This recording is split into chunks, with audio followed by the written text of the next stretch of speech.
오늘이 무슨 날이지요? 오늘이 사회 절기로는 마더스데이, 교회 절기로는 부모님 주일 혹은 어버이 주일이라고 하죠. 여러분들도 자녀를 다들 키우시지만 하나님께서 부모와 자식의 관계를 왜 만드셨을까요? 부모와 자식의 관계를 만드신 이유. 그것은 내 자녀를 향한 부모로서의 내 마음을 통해서 인간을 향한 하나님의 마음을 헤아릴 수 있도록 관계를 만드셨다는 거예요. 또 자녀인 내게 조건 없는 사랑을 베푸시는 내 부모의 모습을 통해서 인간에게 베푸시는 하나님의 사랑을 보도록 하시기 위해서 하나님께서는 인간들에게 부모와 자식의 관계를 만드셨다는 겁니다. 그렇기 때문에 부모님 주일을 맞이해서 내가 자녀로서 부모의 마음을 어떻게 헤아려야 하는지, 또 부모님이 돌아가신 분들은 내 자녀들에게 부모를 올바르게 섬겨야 하는 것을 어떻게 가르칠 건가를 생각하는 가운데 이게 중요한 거죠. 요즘은 자녀들이 공부만 잘하면, 똑똑하기만 하면 부모들이 어떤 행동을 해도 다 용납을 해버리잖아요.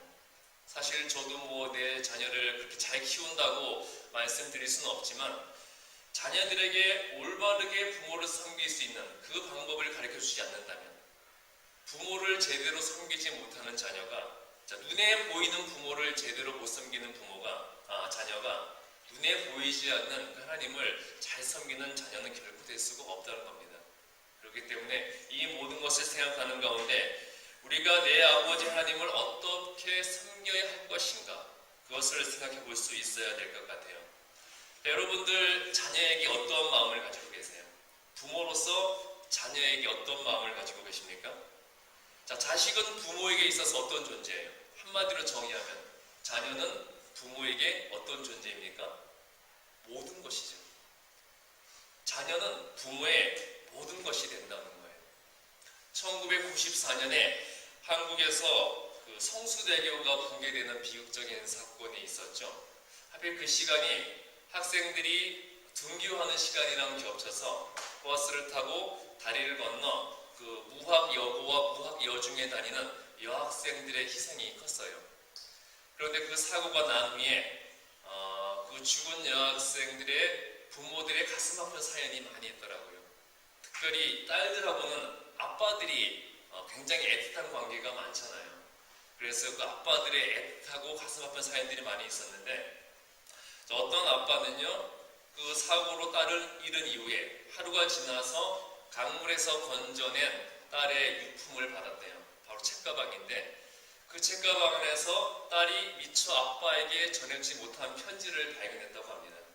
그 편지의 내용은 그 전날에 딸이 아빠에게 사소한 잘못으로 매를 맞았대요. 그리고 아빠에게 쓴 용서의 편지였는데요. 아빠, 저를 때린 거에 대해서 마음 아파하지 마세요. 매 맞는 저보다, 매를 때리는 아빠의 마음이 저보다 1000배, 10,000배 더 아픈 것을 제가 다 알고 있어요.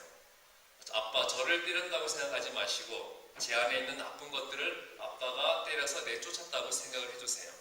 아빠, 다시는 아빠를 실망시켜드리지 않을게요. 아빠, 용서해주세요. 사랑해요. 죽은 후에 그 그 편지를 받은 아빠의 심정이 어떻겠어요? 정말 피눈물 나는 심정인 거죠. 화해도 못했는데, 때려서 미안하다고 사과도 못했는데, 용서한다는 말도 못해줬는데, 그 죽은 딸의 편지를 받았던 그 아빠의 마음을 한번 생각을 해보세요. 또 한 아빠는 사고가 나기 며칠 전에 수술을 받았대요. 그래서 그 딸이 사고 전날에 아빠 병간호를 하느라고 늦게까지 잠을 못 자서 아침에 늦게 일어났고요.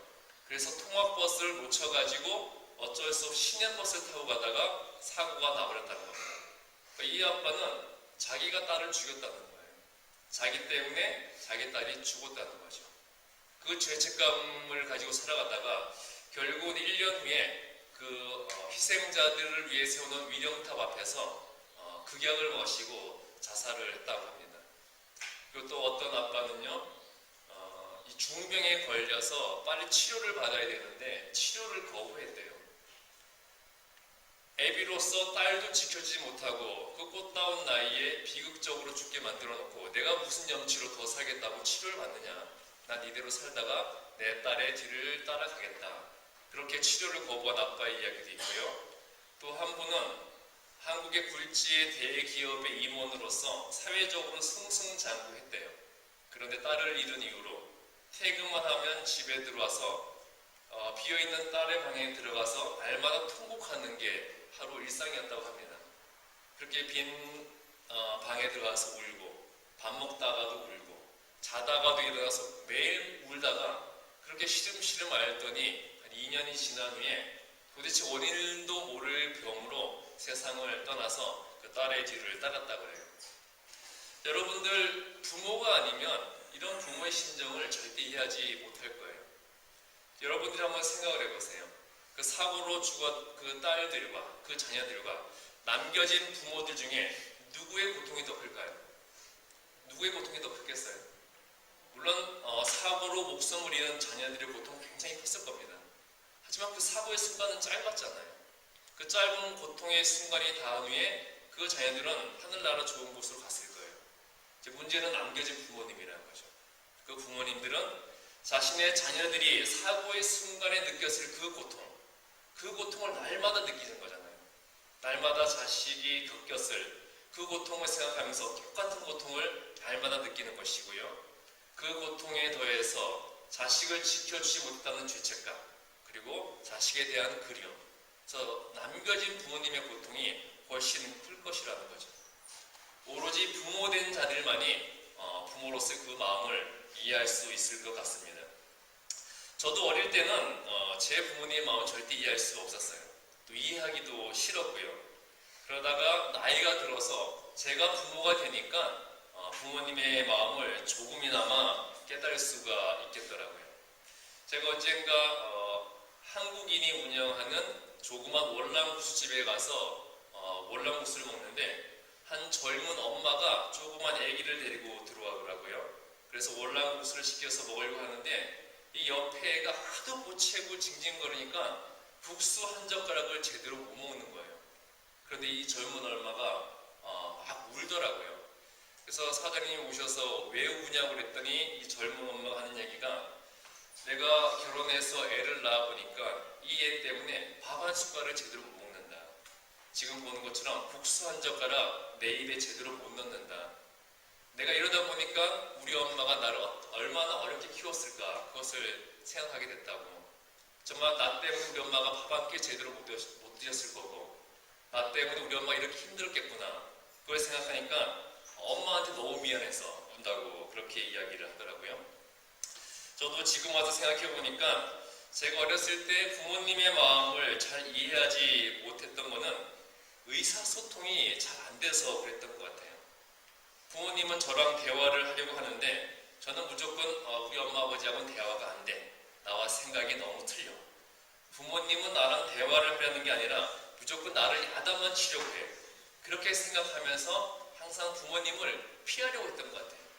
그러니까 대화가 안 되고 의사소통이 잘 안 되었던 거죠. 또 제가 좀 커서도 저는 사소한 문제로 저희 어머니와 자주 다퉜어요. 이제 신학교를 졸업하고 이제 전도사로 나갔는데 저희 어머니는 제가 입은 그 알록달록한 와이셔츠 보고 화를 내는 거예요. 교회 전도사가 좀 화한 와이셔츠 깔끔하게 입고 다녀야지 어디 놀러 가냐 나이트클럽 가냐 이게 뭐냐 당장 흰 와이셔츠 입으라는 거예요. 그러면 저는 요즘 20대 청년이 누가 하얀 와이셔츠 입냐 다 컬러풀한 거 입지. 양복을 입더라도 저희 어머니는 전형적인 박스형 양복 있잖아요. 그런 거 입고 가라는 거예요. 근데 저는 또 20대 총각인데 그 당시 유행하던 캐주얼 양복, 몸에 잘 달라붙는 슬림형 양복 그런 거 입고 가면 또 저희 어머니는 이런 걸 옷이라고 샀냐 벗어라 막 그런 갈등이 생기고 그랬었어요. 그런데 사실 그런 갈등은 생길 수밖에 없는 거잖아요. 아무리 부모와 자식이라도 살아온 방식이 틀려요. 그리고 사고방식과 가치관이 틀리기 때문에 서로 다를 수밖에 없다는 겁니다. 그렇기 때문에 상대방의 그 살아온 방식, 나와 다른 가치관과 그 생각을 이해하는 노력이 있어야 된다는 거예요.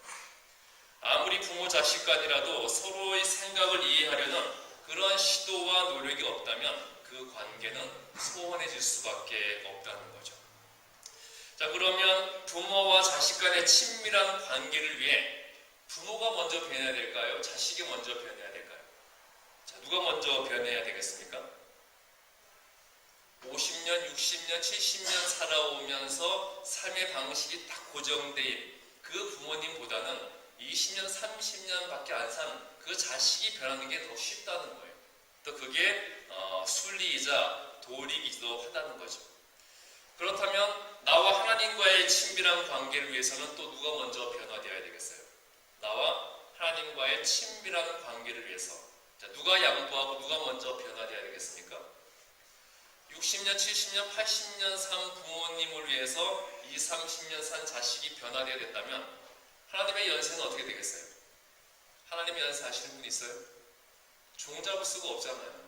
하나님 앞에서 나이 들먹일 수 있는 사람은 없다는 겁니다. 당연히 우리가 양보하고 우리가 하나님 앞에서 변화가 되어야 된다는 겁니다. 하나님이 나에게 맞추어 주시기를 기대하지 말고 내가 하나님의 뜻에 맞추어 나가야 한다는 거예요. 신앙의 근본은 하나님이 나를 필요로 하시는 겁니다. 하나님이 나를 필요로 하시기 때문에 내가 하나님의 뜻에 맞춰야 하는 것이지 내가 하나님을 필요로 해서 하나님이 나에게 맞춰 주시는 게 절대 아니라는 거예요. 자, 여러분들은 하나님을 여러분들과 어떤 관계인 분으로 만들어 가고 계세요? 하나님과 나의 관계는 어떤 관계입니까? 하나님이 여러분들에게 어떤 존재가 되세요? 자, 이사야 63장 16절 말씀 보게 되면 하나님은 우리의 아버지이시며 구속자라고 말씀해주고 계십니다. 이사야 63장은 이스라엘 민족이 과거에 겪었던 환란, 이스라엘 민족이 과거에 어떤 환란을 겪었습니까? 애굽에서 종살이 하던 일, 광야에서 40년 방황하던 일, 가나안 땅에 입성해서 여러 이방 민족에게 고통받던 일, 자, 그런 과거의 환란들, 그리고 미래에 다가올 시련, 또 이스라엘 백성들이 미래에 어떤 시련을 겪게 돼요? 북이스라엘은 아수르에 의해서 멸망을 당하고 남유다 왕국은 바벨론에 의해 멸망당하고 백성들이 포로로 끌려갔잖아요. 그런 과거와 미래의 모든 시련에서 구원해 주실 하나님을 찬양하고 있는 게 이사야서 63장의 내용입니다. 자, 그 중에 15절 말씀 보게 되면 이스라엘 백성들이 우리가 시련에 빠져 있는데 우리가 고통에 빠져 있는데 하나님은 우리를 향한 자비와 사랑을 왜 그치셨습니까? 그렇게 호소하고 계세요. 그런데 16절 말씀에서 하나님께서는 아브라함과 이스라엘이, 여기서 이스라엘은 누굴 얘기하는 겁니까? 야곱의 다른 이름이잖아요. 그러니까 아브라함과 야곱은 너희들을 잊을지라도 나는 너희들 잊지 않는다. 그렇게 말씀하고 계시는 거죠. 아브라함과 야곱은 이스라엘 민족의 조상이자 선조잖아요. 그들이 결코 이스라엘 백성들을 잊을 리가 없어요. 그렇지만 설사 아브라함과 야곱은 이스라엘 백성들은 잊을지라도 하나님은 절대 잊지 않으신다. 그렇게 말씀해 주고 계시는 거죠. 왜 하나님께서는 이스라엘 백성들을 절대 잊지 않으실까요? 바로 하나님께서 이스라엘 백성들의 아버지가 되시고 구속자가 되시기 때문에 절대 잊지 않으신다는 거예요. 자, 아버지 중에서 어떤 아버지가 되어주신다는 거예요? 엄격하고 무서운 아버지일까요? 친근하고 친구 같은 아버지일까요? 엄격한 아버지, 무서운 아버지가 아니라 친근한 친구 같은 아버지가 되어주신다고 말씀을 하시는 거죠. 그래서 갈라디아서 4장 6절 말씀을 보게 되면 하나님은 우리의 어떤 사람이 되어주신다고 말씀해주고 계십니까? 갈라디아서 4장 6절에서 하나님은 우리의 아빠, 아버지가 되신다. 그렇게 알려주고 계시는 거예요. 자, 갈라디아서 4장 6절 말씀 보게 되면 너희가 아들이므로 하나님이 그 아들의 영을 우리 마음 가운데 보내사 아빠, 아버지라 부르게 하셨느니라. 아빠, 아버지. 개역 성경에는 아바, 아버지라고 번역이 되어 있었죠. 이 아바라는 뜻이 친근한 아빠, 친근한 아버지와 같은 그런 뜻을 가지고 있어서 개역 개정 성경에서는 아바, 아버지를 아빠, 아버지로 새롭게 번역을 했습니다. 자, 이처럼 하나님과 우리가 친근한 아버지와 자녀의 관계라면 이 친근한 아버지와 자녀의 관계를 계속 유지하기 위해서 둘 사이에는 무엇이 있어야 될까요? 둘 사이에는 끊임없는 커뮤니케이션, 끊임없는 대화가 이어져야 된다는 거예요. 서로 간의 대화를 통해서 서로에 대해 모든 것을 알 수 있어야지 아버지와 자녀로서의 친밀한 관계가 이루어진다는 겁니다. 그런데 여기서 중요한 것은 대화의 방법이에요. 대화에는 두 가지 방법이 있죠.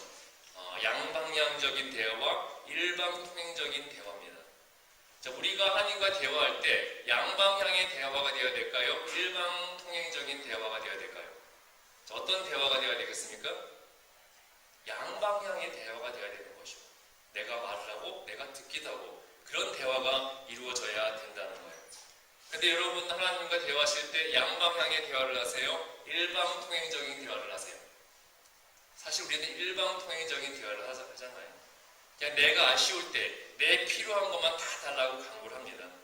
그리고 내 모든 상황과 문제를 하나님께서 알아서 채워주시고 해결해 주시기만을 우리가 바란다는 거죠. 여러분들도 주변에 있는 사람들 중에 자기 필요할 때만, 아쉬울 때만 나를 찾는 사람들이 있죠. 그런 사람들 보면 기분이 어떠세요? 얄밉잖아요. 제가 유학 와서 공부하고 있을 때, 그러니까 총각 시절입니다. 제 룸메이트 중에 한 명이 저 때문에 시험이 들었어요. 이 친구는 교회에서 사역하는 목사, 전도사 가면 거의 하나님 같은 존재로, 거룩한 존재로 봤는데, 전도사 룸메이트랑 살아보니까 별로 거룩하지가 않은 거예요. 사실 전도사도 사람인데 살다 보니까 단점도 보이고 흠도 보이잖아요. 그것 때문에 시험이 들어서 저를 굉장히 속물 취급을 하더라고요. 그런데 이 친구가 자기가 다니는 교회의 전도사님은 굉장히 존경을 해요. 거룩한 분이라는 거예요. 그런데 그 친구 교회 전도사를 제가 잘 알거든요. 같은 학교에서 공부했으니까. 이 제 룸메이트가 속물이라고 여기는, 제 눈에 봤을 때 그 사람은 속물인데, 이 친구는 교회 가서 자기 교회 전도사의 좋은 면만 보니까 우리 교회 전도사님은 거룩한 전도사, 내 룸메이트 전도사는 날라리, 양아치 전도사, 그렇게 단정을 지어버리더라고요. 그래놓고도 자기가 아쉽고 필요한 것만 있으면 저한테 오는 거예요. 그래서 저를 찾아와서 자기 아쉬운 거, 필요한 거 다 도와달라고, 해결해달라고 이렇게 부탁을 하는 겁니다. 나중에 제가 화가 나는 거예요. 그러면 그런 거는 니네 교회 전도사님한테 좀 부탁을 해봐라. 그러니까 이 친구가 뭐라 그런지 아세요? 자기 교회 전도사님은 너무 할 일이 많으시고 바쁘셔서 이런 일 할 시간이 없다는 거예요. 뭐 저는 시간이 남아도나요? 그런 말을 들으니까 이 친구는 자기 아쉽고 편할 때만 나를 찾아오는구나. 그러니까 더 이상 도와주실 마음이 안 생기는 거죠. 자, 하나님과의 관계도 똑같다는 겁니다. 하나님은 우리와 대화하시기를 원한다는 거예요. 내가 필요할 때 하나님 앞에 나와서 내 필요한 것만 구하는 그런 모습으로 하나님을 섬긴다면 그러한 우리의 말을 하나님께서 언제까지 들어주고 계시겠냐는 겁니다. 우리가 하나님과 대화하기 위해서, 또 내 아버지의 뜻을 깨닫기 위해서 우리는 무엇을 해야 되겠습니까? 무엇을 해야 하나님과 대화할 수 있겠어요? 자, 하나님은 성경 말씀을 통해서 우리와 대화를 하신다는 거예요. 바로 성경 말씀이 우리에게 주시는 하나님의 말씀이라는 거죠. 그렇기 때문에 깊이 있는 묵상의 과정을 통해서 내 아버지 하나님을 만나고 대화하고요. 그래서 나를 향한 아버지의 뜻과 마음을 깨달아서 그 뜻대로 실천하는 하나님의 자녀가 되어야 된다는 겁니다. 우리가 하나님과 대화한다 그러면 일반적으로 뭔가 특별한 경험, 신비적인 체험을 생각하기 쉬운데, 하나님은 비나이다 하면 나타나는 그런 산신령이 아니라는 거예요. 그리고 그 램프를 문지르며 나타나는 요술 램프의 거인 같은 존재도 아니고 귀신 같은 존재도 아니라는 겁니다. 꼭 신비한 체험을 통해서만 만나는 그런 분이 아니라는 거예요. 바로 성경 말씀을 통해서 우리와 대화하고 나와 교제하는 그런 분이라는 거죠. 자, 그렇기 때문에 깊이 있는 묵상과 대화를 통해서 하나님의 마음을 헤아려야 되는데, 하나님의 마음을 헤아리는 게 쉬울까요? 어려울까요? 여러분, 사람 마음 헤아리는 거 어려워요? 쉬워요? 어렵잖아요. 10개의 무일 속은 알아도 한 개의 사람 속은 모른다 그러잖아요. 특히 남자분들, 여자의 마음 알기 어려워요? 쉬워요? 정말 여자 마음은 알기 어렵잖아요. 수십 년 같이 살아도 도무지 여자의 마음을 알 수가 없어요. 여자들은 좋다고 하는 게 좋은 게 아니고 싫다고 하는 게 싫은 게 아니더라고요. 여러분 한번 생각해 보세요. 남자들은 뭐 친구끼리 만나도 별로 할 얘기가 없어요. 그냥 왔냐? 잘 있었냐? 그 말하면 더 이상 대화가 끊어져요. 그러니까 괜히 그때부터 장난이나 치고 괜히 툭툭 치고 싸움이나 하는 거죠. 근데 여자들은 어떻습니까? 하루 종일 만나놓고도 헤어진 다음에 집에 가서 또 3시간 전화통화 하잖아요. 또 전화통화 끊으면서 뭐라 그래요? 자세한 건 내일 만나서 이야기하자. 하루 종일 만나놓고 또 3시간에 통화해놓고 자세한 이야기는 내일 만나서 이야기하자는 거예요. 이런 여자의 마음을 감히 남자 따위가 어떻게 알 수가 있겠습니까? 그러니까 여자는 남자가 이해할 수 있는 그런 존재가 아니라는 거예요. 반면에 여자는 남자들의 이해할 수 없는 행동 때문에, 용납할 수 없는 행동 때문에 화를 낼 때가 많죠. 그러니까 만나기로 약속을 했다 그러면 여자는 몇 시간 일찍 일어나서 화장하고 꾸미고 약속 시간에 맞춰서 나가는데, 남자들은 여자보다 몇 시간 늦게 일어나면서도 세수도 안 하고 잘 때 입었던 그대로 입고 나오면서도 한두 시간을 늦는다는 거예요. 그래놓고도 미안해하지도 않고 화를 내는 여자를 또 이해하지도 못하는 게 남자라는 거죠. 이런 상황에 대해서 어떤 분이 이야기하기를 여자들에게 남자를 이해하려고 하지 말라고 그러더라고요. 남자는 여자가 이해해 줄 만한 그런 가치 있는 존재가 못 됐다는 거예요. 그렇기 때문에 그냥 남자를 인간으로 여기지 말래요. 그냥 남자를 개로 여기고 제일 편하다 그러더라고요. 그러니까 개가 한두 시간 늦더라도 길만 찾아오면 그 개가 얼마나 기특하냐는 거예요. 그러니까 남자를 개로 여기면 그 남자가 그렇게 기특하고 그렇게 대결할 수가 없다는 거죠. 설마 이 말이 정말 남자를 개 취급하라는 얘기는 아니겠죠. 그러니까 남자와 여자는 너무 틀리니까 서로를 이해하고 서로의 상황을 이해해 주려는 그런 노력이 필요하다는 이야기겠죠. 하나님과의 관계도 똑같습니다. 우리가 하나님의 뜻을 깨닫기 위한 노력이 있어야 된다는 거예요. 하나님의 마음과 하나님의 심정을 헤아리기 위한 그런 노력이 있어야 되는데, 자, 여러분, 하나님의 마음을 헤아리는 것이 어려울까요? 쉬울까요? 사람의 마음을 헤아리는 것은 어려워요. 남자가 여자의 마음을 헤아리는 것처럼 사람의 마음을 헤아리는 것은 어려운데, 하나님의 마음을 헤아리는 것은 절대 어렵지가 않습니다. 왜냐하면 하나님의 마음과 뜻은 어디에 다 나와 있어요? 성경에 다 나와 있다는 거예요. 그러니까 성경 말씀을 읽으면 하나님의 뜻과 하나님의 마음을 우리가 다 알 수 있다는 거죠. 그러니까 성경 말씀을 읽으면서 내게 하시는 아버지 말씀을 듣는 것이고요. 그 말씀을 붙잡고 기도할 때 또 내가 하나님께 아뢰는 것이고, 또 성경 말씀을 읽으면서 내가 하나님의 말씀을 듣고 그 말씀을 가지고 또 기도하면서 내가 하나님께 말씀드리고, 이런 커뮤니케이션, 대화의 과정이 있어야 된다는 겁니다. 자, 우리가 부모님이 돌아가시지 않은 한 내 아버지와 어머니가 항상 내 곁에 있어서 내가 원할 때 보고 만날 수 있는 것처럼, 하나님은 언제나 내 곁에 나와 함께 계시는 아버지가 되십니다. 자, 자녀가 부모의 마음을 헤아리고 언제나 그 심중을 살피는 것이 당연한 것처럼, 내가 진정으로 하나님을 나의 아버지로 고백하는 하나님의 자녀라면 내 아버지 하나님이 바라보는 것을 자녀인 내가 바라봐야 된다는 겁니다. 내 아버지 하나님이 가는 곳에 내가 가야 하는 것이고요.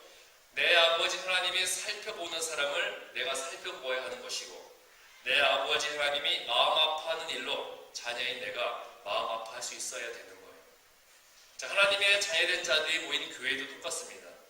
교회가 바라보는 곳도 하나님이 바라보는 곳이 되어야 된다는 거예요. 교회의 본질은 하나님의 마음이 되어야 된다는 거죠. 그렇기 때문에 교회가 하는 모든 사역은 바로 하나님이 하시고자 하는 그 사역이 되어야 된다는 거예요. 오늘 부모님 주일을 맞이했는데요. 이 부모님 주일을 맞이해서 우리가 부모님의 마음을 돌아보고 또 그 부모님의 마음을 통해서 내 하나님 아버지의 마음을 헤아려 보시는 귀한 시간 되시기 바랍니다.